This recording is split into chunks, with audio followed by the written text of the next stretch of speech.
প্ৰথম প্ৰথমখন তালিকা পাব্লিছ কৰিলে সেই তালিকাখনত কিবা ট্ৰেণ্ড দেখা গৈছে নেকি? ট্ৰেণ্ড মানে কি ট্ৰেণ্ড বুলি একো নাই। কংগ্ৰেছৰ যিটো ৰাজনীতিৰ যিটো তেওঁলোকৰ যিটো ফৰ্মুলা, এই ফৰ্মুলা গোটেই অসমৰ লগতে গোটেই ভাৰতবৰ্ষই জানিবলৈ পায় কি তেওঁলোকৰ যি পৰিয়াল কেন্দ্ৰিক ৰাজনীতি। আমি প্ৰথম প্ৰধানমন্ত্ৰী জৱাহৰলাল নেহৰুৰ পৰা লৈ আমি অসমৰ আমাৰ হিতেশ্বৰ শইকীয়াৰ মহোদয় পুত্ৰ আমি উদাহৰণস্বৰূপে যদি লওঁ, মানে তেওঁ নেতা বিপক্ষ হিচাপে আছে।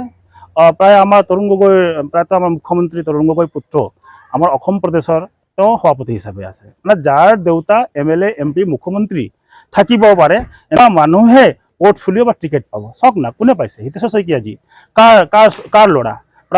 প্ৰাক্তন মুখ্যমন্ত্ৰী। তৰুণ গগৈজী কাৰ ল'ৰা? প্ৰাক্তন মুখ্যমন্ত্ৰী। তানজিল হুছেইন কাৰ ল'ৰা? ৰানিং MP, প্ৰাক্তন মন্ত্ৰী।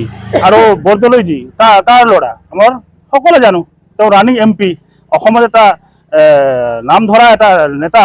আৰু কাৰ এটা বোৱাৰী এটা পালে, এটা বিধায়কৰ বোৱাৰী পালে। গতিকে তেওঁৰ ৰাইজৰ লগত কোনো সম্পৰ্ক নথকা এটা পাৰ্টি, ৰাইজৰ কথা বা কাৰ্যকৰ্তা নোহোৱা থকা এটা পাৰ্টি, মানে পৰিয়াল কেন্দ্ৰীয় পাৰ্টি। এইটো আজি কংগ্ৰেছে প্ৰথম লিষ্টটো দেখুৱাই দিছে, যোনটো লিষ্টত এটাও ভাৰতীয় কংগ্ৰেছৰ যিটো ভাল কাৰ্যকৰ্তা তেওঁক আঁতৰাই কিনে নিজৰ সত্তাটো কেনে বা নিজৰ পাৱাৰটো কেনে থাকিব সেই কেন্দ্ৰীয় লিষ্টটো হৈছে।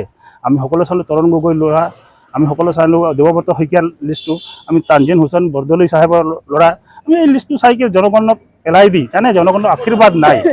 যিহেতু তেওঁৰ পত্নীয়ে যিজন অসমৰ নেতৃত্ব দিয়াৰ কাৰণে আগবাঢ়ি আহিছে, তেওঁৰ পত্নীয়ে ভাৰতীয় নহয়, তেওঁৰ পুত্ৰই ভাৰতীয় নহয়। গতিকে অসমৰ জনগণে কাক বিশ্বাস কৰিব?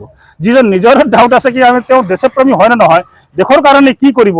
গতিকে ৰাইজে এইবাৰ কংগ্ৰেছক অঁতৰাবৰ কাৰণে চেষ্টা কৰিছে। কংগ্ৰেছেও বুজি পাইছে, সেইকাৰণে পৰিয়ালৰ ভিতৰতে টিম বনাই খেলি আছে।